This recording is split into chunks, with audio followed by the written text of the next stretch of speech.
മാടമ്പിയിലെ ജയലക്ഷ്മിയാവാൻ വേണ്ടിയിട്ട് എന്തെങ്കിലും പ്രത്യേക തയ്യാറെടുപ്പുണ്ടായിരുന്നോ? ഇല്ല, അങ്ങനെ ഒരു വേഷം ചെയ്യുമ്പോൾ അങ്ങനെ തയ്യാറെടുപ്പ് എന്ന് പറയാനൊന്നും ഉണ്ടായിട്ടില്ല കേട്ടോ. ഇതിപ്പോ ലാലിന്റെ നായികയായിട്ട് ആദ്യമായിട്ടല്ലേ? ആദ്യമായിട്ടാണ് മാനസികമായിട്ടുള്ള ഒരു തയ്യാറെടുപ്പ് അതുണ്ടായിരുന്നു. കാരണം ലാലേട്ടന്റെ കൂടെയും മമ്മൂക്കയുടെ കൂടെ ഒക്കെ അഭിനയിക്കുമ്പോൾ അങ്ങനത്തെ ഒരു വേഷം ചെയ്യണം.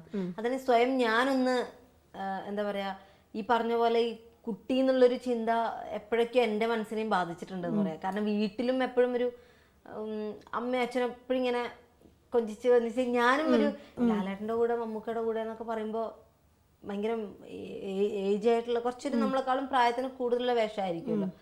അപ്പോൾ അതൊക്കെ ചെയ്യുമ്പോൾ എങ്ങനെയായിരിക്കും, ഞാനൊരിക്കലും അങ്ങനൊരു ഞാൻ എന്താ പറയുക ഒരു ധൈര്യം വേണമായിരുന്നു. അപ്പൊ അതിനുള്ളൊരു ഗ്യാപ്പ് തന്നെയായിരുന്നു ശരിക്കും ഇത്രയും ലേറ്റ് ആവാനുള്ള ഒരു കാരണവും അത് തന്നെയായിരുന്നു. പ്രത്യേകിച്ചിട്ട് വേറെ തയ്യാറെടുപ്പൊന്നുമില്ല ചേച്ചി.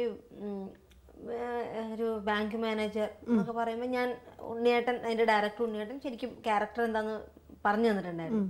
വളരെ പ്രായത്തിനേക്കാൾ ഏറെ മെച്യൂരിറ്റി ഉള്ള ഒരു പെൺകുട്ടിയാണ്. പിന്നെ ഇവക്ക് ജീവിതത്തിൽ ഉണ്ടായിരിക്കുന്ന അനുഭവങ്ങൾ അങ്ങനെയാണ്. അത് ഇവളെ വളരെ മെച്യൂർഡ് ആക്കിയിട്ടുണ്ട്. ഇപ്പൊ ഒരു ജനിച്ചു വളർന്ന ഒരു സ്ഥലത്ത് നിന്ന് വേറൊരു ഗ്രാമത്തിലേക്ക് പോയിട്ട് ഒറ്റയ്ക്ക് ഒരു പെണ്ണ് താമസിക്കുക, ജോലി ചെയ്തിട്ട് കുടുംബത്തിനെ നോക്കാൻ എന്നൊക്കെ പറയുമ്പോൾ തന്നെ നമുക്ക് അതിന്റെ ഒരു എസൻസ് മനസ്സിലാവും. പിന്നെ അതിൽ വലിയൊരു കാര്യം എന്താന്ന് വെച്ചാൽ ഈ ലാലേട്ടന്റെ ഗോപാലകൃഷ്ണപിള്ള എന്ന് പറഞ്ഞ ക്യാരക്ടറിന്റെ ഒരു റിയൽ രൂപം അല്ലെങ്കിൽ ഈ ക്യാരക്ടറിന്റെ ഒരു പാസ്റ്റ് എന്തായിരുന്നു എന്ന് ജനങ്ങളിൽ അറിയിച്ചു കൊടുക്കുന്നത് ഈ ക്യാരക്ടർ. ഈ ക്യാരക്ടർ വരുന്നതിനോട് അല്ലെങ്കിൽ അതിലകത്തൊരു പ്രധാനപ്പെട്ട എന്റെ സീൻ തന്നെ പറയാൻ വേണമെങ്കിൽ അതിനുശേഷം അതിലാണ് ആൾക്കാർക്ക് എല്ലാം മനസ്സിലാവുന്നത് എന്താണ് ഇയാൾ ഒറിജിനൽ. അങ്ങനൊരു കടമ കൂടി ഉണ്ടായിരുന്നു എന്റെ ക്യാരക്ടറിന്. അപ്പോൾ സീന് ഒരുപാടൊന്നുമില്ല, ഒരു സൂപ്പർ സ്റ്റാർ പടമാണ്, അതിൽ ഇത്രയെങ്കിലും ഇമ്പോർട്ടൻസ് കിട്ടിയത് അങ്ങനെ വിചാരിക്കുക. കാരണം വലിയ ആഗ്രഹമായിരുന്നു അവരുടെയൊക്കെ സിനിമകളിൽ അഭിനയിക്കുമ്പോൾ വെറുതെ ഒരു നായിക ആവരുത്, സീൻ ഒരുപാട് വേണമെന്നൊന്നുമില്ല. പക്ഷെ പടം കണ്ടു കഴിഞ്ഞാൽ പക്ഷെ എന്നിട്ടും പലരും പ്രതീക്ഷിച്ചത് ഒരു പെരുമഴക്കാലത്തിലെ പോലത്തെ ഒരു കഥാപാത്രമോ മിഴിരണ്ടലിലെ പോലെ ഒരു കഥാപാത്രമൊക്കെയാണ്. പക്ഷെ ഇതിലൊരു ലവ് സീക്വൻസോ ഒരു ഡ്യുവറ്റ് സോങ് പോലും ഇല്ല. ഇപ്പൊ ഞാൻ മോഹൻലാൽ മീര ജാസ്മിന്റെ ഒരു കെമിസ്ട്രി രസതന്ത്രത്തില് നമ്മൾ കണ്ടു. അതുമാതിരി ഒരു കെമിസ്ട്രി ഫീൽ ചെയ്യുന്നുണ്ടായിരുന്നോ? കുറെ പേര് കെമിസ്ട്രി എന്നുവെച്ചാൽ അതില് ഡ്യുവറ്റ് സോങ്ങും കാര്യങ്ങളൊക്കെ ഉണ്ടായിരുന്നു, അല്ലെങ്കിൽ ഒരു ലവ് ട്രാക്ക് എവിടെയൊക്കെയോ ഉണ്ടായിരുന്നു. ഇതിൽ അങ്ങനെ ഇല്ല. അപ്പൊ അങ്ങനത്തെ സീനുകൾ വരുമ്പോഴാണ് ഈ കെമിസ്ട്രി എപ്പോഴും ഫീൽ ചെയ്യണം. നമ്മളത് അറിയാതെ വരുന്നതാണ്. ഷോർട്ട് സമയത്ത് ടേക്ക് സമയത്ത് നമ്മൾ റിയാക്ട് ചെയ്യുന്നതിന് ഓപ്പോസിറ്റ് കറക്റ്റ് റിയാക്ഷൻ, അല്ലെങ്കിൽ പുള്ളി റിയാക്ട് ചെയ്യുന്നതിന് എനിക്ക് കറക്റ്റ് തിരിച്ച് റിയാക്ട് ചെയ്യാൻ പറ്റുക എന്നുള്ളതൊക്കെ അറിയാതെ സംഭവിക്കുന്ന കാര്യങ്ങളാണ്. അതുണ്ടായിരുന്നു. പക്ഷെ പടം കണ്ടു കഴിഞ്ഞപ്പോ കുറെ പേരൊക്കെ പറഞ്ഞു നന്നായിട്ടുണ്ട്, നിങ്ങളുടെ പേര് നന്നായിട്ടുണ്ട് എന്ന് പറയുന്നുണ്ട്. താനാണെങ്കിൽ ചെറിയ കുട്ടിക്കാലത്തെ മോഹൻലാലിന്റെ പടങ്ങളൊക്കെ കണ്ടു വലിയ കുടുംബത്തിൽ തന്നെ എല്ലാവരും വലിയ ആരാധകരാണ്. നമ്മളൊക്കെ ജനിക്കണതിന് മുമ്പേ സൂപ്പർ സ്റ്റാർസ് ആയിട്ടുള്ള ആൾക്കാരാണ് ഇവരൊക്കെ. അപ്പൊ അതാ ഞാൻ പറഞ്ഞ, അപ്പൊ അവരുടെ കൂടെ നമ്മൾ ഓപ്പോസിറ്റ് ആയിട്ട് വരിക എന്ന് പറയുന്നത് വെറുതെ ഒരു സുപ്രഭാതത്തില് ഉണ്ടാവേണ്ട ഒരു കാര്യമല്ല. ഉണ്ടാവും, ഇവിടെ എല്ലാം അങ്ങനെയൊക്കെ ഉണ്ടാവുന്നുണ്ട്. പക്ഷെ അതങ്ങനെ ഉണ്ടാവാൻ പാടില്ല. എന്റെ കാര്യത്തില് എനിക്കതിന് സമയം വേണം, എനിക്കതിന് ചിന്തിക്കണം. എനിക്ക് ഞാൻ ഒരു ആർട്ടിസ്റ്റ് എന്നുള്ള രീതിയിൽ അതിനൊരു തയ്യാറെടുപ്പ് വളരെ ആവശ്യം തന്നെയായിരുന്നു. കാവ്യയുടെ ഇപ്പോൾ ഒരു കഥ കാവ്യ സംവിധാനം ചെയ്യാൻ ഉദ്ദേശിക്കാൻ വിചാരിക്കുക, ആരെ വെച്ച് അഭിനയിപ്പിക്കും? ഉത്തരം പിന്നെ പറഞ്ഞെങ്കിൽ പറഞ്ഞാൽ മതി.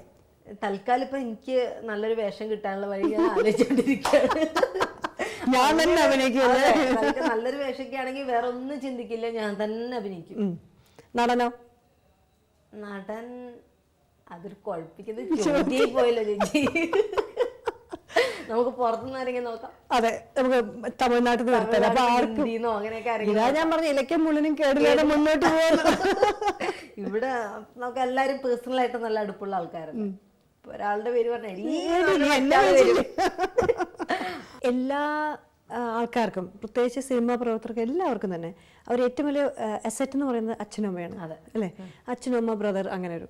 ഇപ്പൊ കാവ്യയുടെ കാര്യത്തിലും അച്ഛനമ്മയും എപ്പോഴും ജീവിതത്തിന്റെ എല്ലാ ഏറ്റക്കുറച്ചിലുകളിലും എല്ലാ അച്ചീവ്മെന്റ്സിലും ഒക്കെ ഉണ്ട്. അപ്പൊ ഇങ്ങനെയൊരു സത്യമായി തോന്നിയിട്ടുണ്ടോ ഈ അച്ഛനമ്മയും അല്ലായിരുന്നെങ്കിൽ എന്ന് എങ്ങനെയായിരിക്കും? ചിലപ്പോൾ എന്തെങ്കിലുമൊക്കെ സമ്മതിക്കേണ്ടെങ്കിൽ ഞാൻ പറയും കേട്ടോ, ചിലപ്പോഴൊക്കെ അങ്ങനെ പറയും. പക്ഷെ എനിക്ക് തോന്നിയിട്ടുള്ളത് എൻ്റെ ഏറ്റവും വലിയൊരു ഭാഗ്യം എന്ന് പറയാനുള്ളത് ഈ അച്ഛനും അമ്മയും തന്നെയാണ്. കാരണം ഒരു മാനേജറും അങ്ങനെ ആരും കാണിക്കില്ല സിനിമയിൽ. എനിക്ക് അച്ഛൻ തന്നെയാണ് എല്ലാ കാര്യങ്ങളും ചെയ്യാറ്.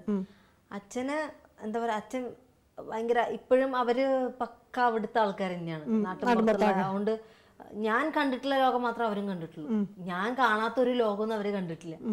പിന്നെയും എനിക്ക് കിട്ടുന്ന ഒരു അനുഭവം എന്ന് പറയുന്നത് ഞാൻ അവരെക്കാളും ആൾക്കാരായിട്ട് ഇടപഴകുന്നുണ്ട്. അങ്ങനെ എനിക്ക് ഇത്തിരി കൂടി ഇപ്പൊ ഒരു ഭാഷ ഒരു പ്രശ്നം ആയിട്ട് വരാറുണ്ട്. പക്ഷെ എന്നെ സംബന്ധിച്ചിടത്തോളം കമ്മ്യൂണിക്കേഷൻ എനിക്ക് അങ്ങനെ ഒരു പ്രോബ്ലം വരാറില്ല. ഭാഷ അറിയില്ലെങ്കിൽ കൂടി എങ്ങനെയെങ്കിലും ഞാൻ പറഞ്ഞൊപ്പിക്കും. പക്ഷെ അവർക്ക് അത്ര അറിയില്ല, അവർക്ക്. അപ്പൊ ഞാൻ എപ്പോഴും പുറത്ത് രാജ്യങ്ങളൊക്കെ പോകുമ്പോൾ ഒരു പരസ്പരം ഇപ്പൊ അച്ഛൻ ഇല്ലാണ്ട് ഞാനും അമ്മയെന്ന് പറഞ്ഞാൽ എൻ്റെ പകുതി മാത്രമേ ഉള്ളൂ.